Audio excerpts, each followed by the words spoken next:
నమస్తే, welcome to Bharat spice channel. నేను ఇవాళ మీ అందరి కోసం ఒక మంచి రెసిపీ తీసుకొచ్చేసానండి. అవి లడ్డూలు, ఇన్స్టెంట్ మోతీచూర్ లడ్డూలు అనమాట. చాలా అంటే చాలా బాగుంటాయండి. టేస్ట్ అయితే ప్రాసెస్ కూడా చాలా సింపుల్, ఇంకా చాలా ఈజీ కూడా. ఇప్పుడు శ్రావణ మాసంలో మనం ప్రసాదాలు చేస్తూ ఉంటాం కదా, ఇవి చేసి పెట్టుకోండి, చాలా బాగుంటుంది. అలాగే ఇంకొద్ది రోజుల్లో రాఖీ కూడా రాబోతుంది కదా అండి, ఈ లడ్డూలు అనేవి చేసుకోవచ్చు. ప్రాసెస్ అనేది మీకు చాలా ఈజీ అనమాట. మనకి ఇంట్లో ఉండే ఇంగ్రీడియంట్స్ ఏనండి, అసలు ఎక్కువ బయట కూడా కొనాల్సిన అవసరం లేదనమాట. ఇందుకోసంగా ఎక్స్ట్రాగా వెళ్ళేసి చాలా సింపుల్ అంటే సింపుల్ అనమాట. పాకం పట్టాల్సిన అవసరం లేదు. కడాయి అనేది పెట్టుకున్నానండి స్టవ్ పైన. అందులో నేను 1 స్పూన్ నెయ్యి అనేది వేసుకుంటున్నాను. నెయ్యి అనేది మీకు నచ్చినంత వేసుకోవచ్చు, కానీ ఎక్కువైతే పట్టదు. ఇక్కడ బెన్సీ రవ్వ ఉంటుంది కదా, అది తీసుకుంటున్నానండి. గోధుమ రవ్వ అంటారు కదా, అదనమాట. ఆ గోధుమ రవ్వ 1 కప్ తీసుకుంటున్నానండి. మెజర్మెంట్ కోసం మీరు కప్ అయినా ఏ బౌల్ అయినా సరే తీసుకున్నారంటే దానికోసమే మనం చక్కెర కూడా కొలుచుకోవాలన్నమాట. ఇక్కడ నేను రవ్వ అనేది తీసుకొని దోరగా ఫ్రై చేసుకుంటున్నానండి. సిమ్లో పెట్టుకొని, సిమ్ టు మీడియంలో అలా పెట్టుకొని అడ్జస్ట్ చేసుకుంటూ ఒక 7 నుంచి 8 నిమిషాల పాటు ఫ్రై చేసుకోవాలన్నమాట. ఓవర్గా మరీ ఫ్రై అవ్వకూడదు. హై ఫ్లేమ్లో పెట్టేసి ఎక్కువసేపు ఫ్రై చేయకూడదు. మంచి స్మెల్ వస్తుందన్నమాట ఈ రవ్వ వేగేటప్పుడు. మీకు బెన్సీ రవ్వ అనేది ఐడియా ఉంటుంది కదా, గోధుమ రవ్వ మనం ఉప్మా చేసుకుంటాము, అదే అన్నమాట. ఇది చాలా బాగుంటుందండి లడ్డూలు కట్టుకోవడానికి. చాలా సింపుల్ రెసిపీ అనమాట. మన ప్రసాదాలు కూడా పెట్టుకోవచ్చు అనమాట, నైవేద్యంగా పెట్టుకోవచ్చు అమ్మనికి. ఫ్రై అయిపోయిందండి. 7-8 నిమిషాల తర్వాత పక్కన పెట్టేసుకుంటున్నాను. అదే కప్తో 3 కప్పుల నీళ్ళు అనేది తీసుకుంటున్నానండి నేను. ఖచ్చితంగా సరిపోతుంది. 1 కప్ రవ్వకి 3 కప్పుల వాటర్ అనేది తీసుకుంటున్నాను. ఏ కప్ తీసుకున్నా సరే అదే కప్తో మీరు కొలుచుకొని 3 వంతులు నీళ్ళు అనేది వేసుకోండి. హై ఫ్లేమ్లో పెట్టేసుకుని నేను మూత పెట్టుకొని మంచిగా మరిగించుకుంటున్నాను అనమాట. బాగా మసిలిపోయాయి, చూసారా, బబుల్స్ వచ్చేసాయి.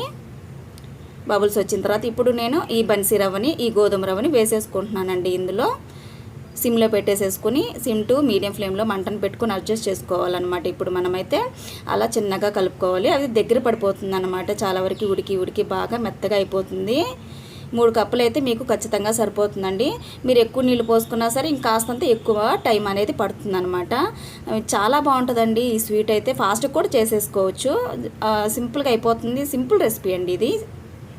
మూత పెట్టుకుని ఉడికించుకున్నారంటే ఇంకొక 7-8 నిమిషాల పాటు ఉడికిందంటే దగ్గరగా అయిపోతుంది అనమాట. మధ్య మధ్యలో తీసి చూసుకోండి, ఇలా కలుపుతూ ఉండాలి. అలా కలుపుతూ ఉంటే మీకు చాలా వరకు దగ్గరగా అయిపోతుంది. ఇంకోసారి మూత పెట్టి మళ్ళీ ఇంకాసేపు ఉడికించుకుంటున్నానండి నేను.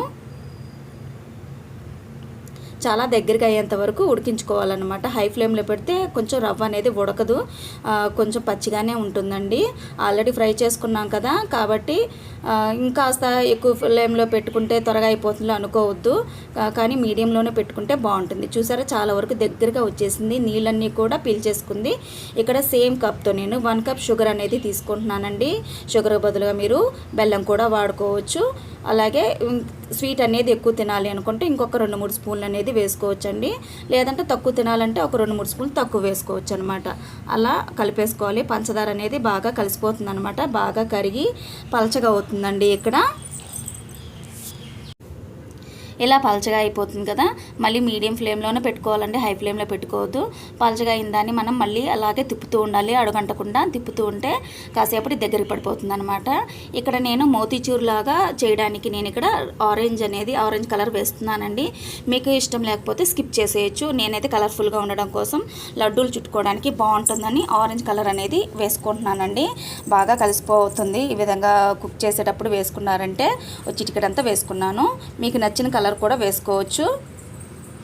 చూస్తూ ఉంటే మీకు ఇక్కడ రవ్వ కేసరి లాగా అనిపిస్తుందండి. సేమ్ అలాగే ఉంటుందన్నమాట టేస్ట్ అయితే. ఇక్కడ మధ్య మధ్యలో నెయ్యి కూడా యాడ్ చేసుకున్నారంటే టేస్ట్ అనేది చాలా అంటే చాలా బాగుంటుందండి.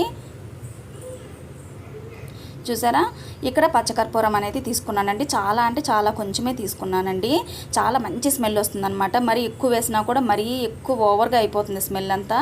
ఇలా స్పూన్తో ఇలా పొడి చేసుకుని అలా వేసేసుకోవచ్చు, మెత్తగా అయిపోతుంది.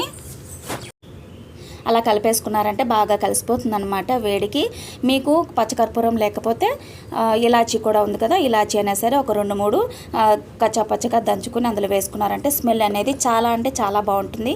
ఇక్కడ పచ్చకర్పూరం వేసాను కాబట్టి మిగతా నేను ఇలాచీ అనేది వేయట్లేదండి. మీ ఇష్టం అనమాట, అది మీ చాయిస్.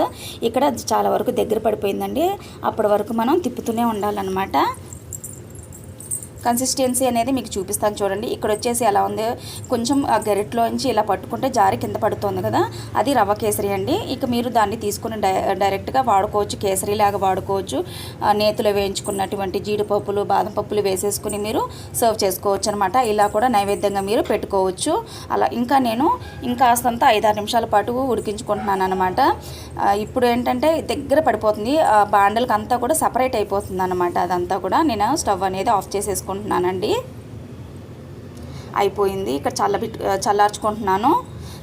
పూర్తిగా అయిపోయిన తర్వాత నేను దగ్గర పడిపోయిన తర్వాత స్టవ్ అనేది ఆఫ్ చేసేసానండి. చల్లార్చుకోవాలి లడ్డూలు చుట్టుకోవడానికి. ఇక్కడ లైట్గా గోరువెచ్చగా ఉందన్నమాట. చేతులకి నెయ్యి అనేది అప్లై చేసుకున్నారంటే చేతులకి అంటుకోకుండా లడ్డూలు అనేవి చాలా ఈజీగా వచ్చేస్తాయి. చూడండి అసలు ఎంత బాగా వచ్చేస్తాయో. ఇలా చాలా సింపుల్ అనమాట, మోతీచూర్ లాగా అనిపిస్తుంది అనమాట. అందుకే నేను ఇలా చేస్తున్నాను. చాలా బాగున్నాయి కదా అండి.